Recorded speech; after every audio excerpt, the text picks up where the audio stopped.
God, duplicate color. Red. 1653. Love it. And what I do to paint them is I clean them, pressure wash them, dry them. I'll probably do that. This one I did 3 times. I'm not done. This is just mock-up, and I didn't want any more cinnamon oil getting into the cast. Then I bake them. I use my trusty dusty torpedo heater. Bake the living shit out of it until it's, I don't know, 300 degrees, 400 degrees surface temperature. Then it gets a hot bath and brake clean.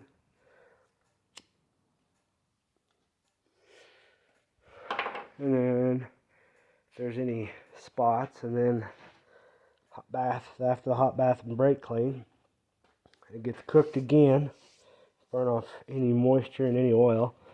And then while it's hot, I tape it up and hit it with the primer, about 200 degrees surface temperature. Hit it with the primer. Let's see, I've got factory stuff still in here. Hit it with the primer. Bake the primer on. Get it to about 300, 350. Pull it back. And then start laying red down. And it sticks. You get the grease. Just pulls out of the paint. After, I don't know, spinning it, I usually set it on a spinner. Something that spins, just rotate it around in front of the torpedo heater.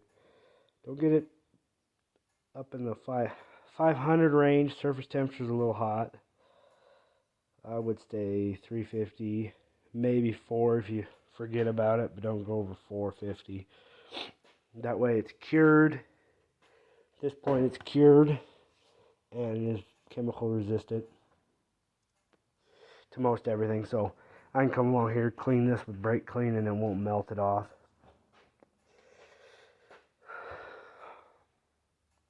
But yeah, that's what I'm doing. Gotta shave these pistons, and you see I kind of marked out the gasket, the head gasket. And over here, the fun, see how the trouble.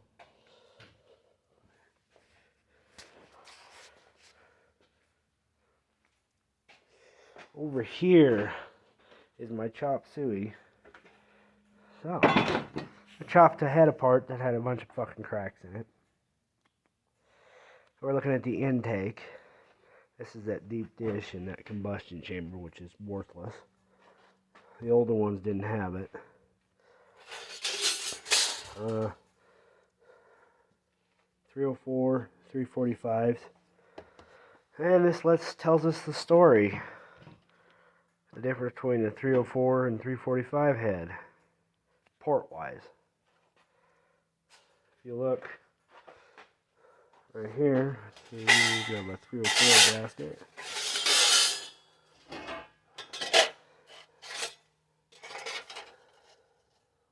Put the 304 gasket on. 345. And we see it's the floor of the port. Well, what the fuck that gonna do? Adding more port to the floor did nothing. Besides build a ramp. Air is gonna come here at high and go right there. Or right into here. That short side radius is too steep. Just a ramp. And the port angle is all wrong. I mean, it comes in almost at a 90, or less than a 90. Comes in, it's just all in the wrong spot. Well, I have another little trick that I'm going to try. I don't know if I'm going to try it with this one, or the one that comes out of here, because it is oil pressure problem, so the cam bearings are going bad. But I'm going to run 304 heads on both of them.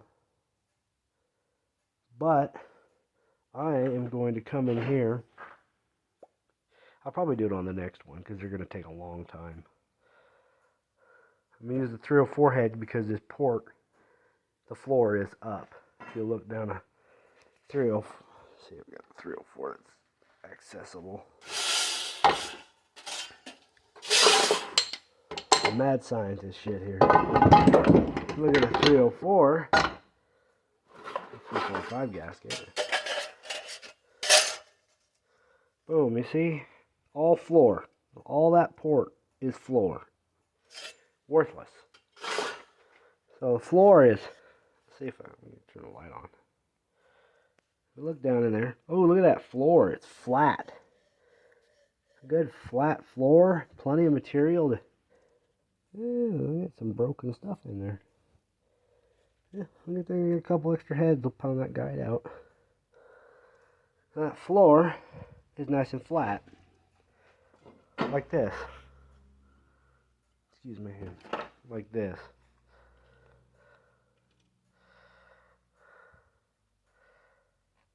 Like that. That's good. I can clean up this short side radius and get plenty of velocity. And get that air to track around instead of ramping up with velocity. Ramping up and smashing in here right here. Come in here. Open up this. And come right here. Open this up. But the major thing is I got plenty of material here to practice and go through different rods. But I'm going to cut this whole section off right here. Right before the rocker pedestal. I'm going to cut that whole section off the port. Cut completely off. And take a 304 head on a 304 block and stick a 345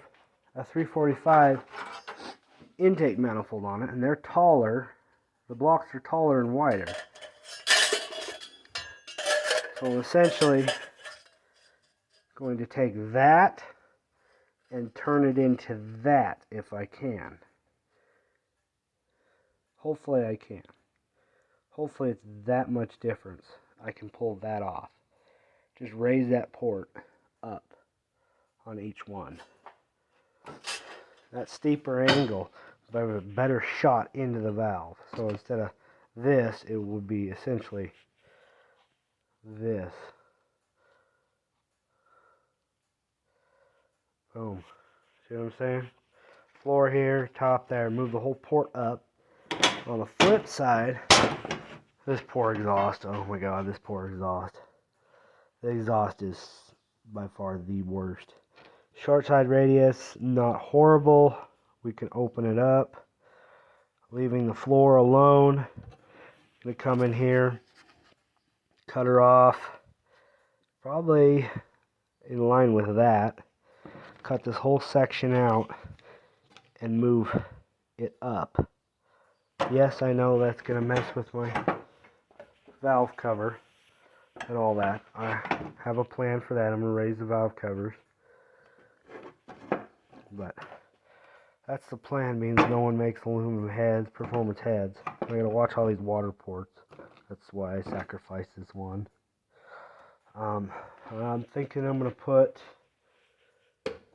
a hardened valve seat actually in the intake. I actually put a valve seat in the intake instead of just the exhaust. You know how wonderful fuel is now. IDI rod. 6.9 running around here, custom too. As for the ports, we're gonna clean these up. We're gonna get in here, clearance here some more, smooth that crap up, give us a nice sweep, smooth the exhaust up too. Hopefully, I can keep these fairly small. I mean, technically, these are the smallest chambers. This head has the smallest chambers, outside dimension-wise.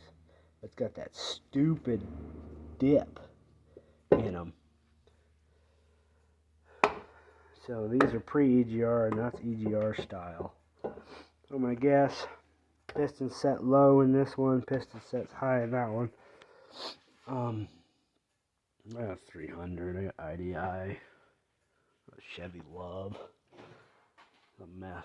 So that's the plan. I just need my alignment dowels. My alignment dowels for the heads. Now I know what I got to do here. I just got to put them all in. We'll put them all in with the new bearings. No rings though.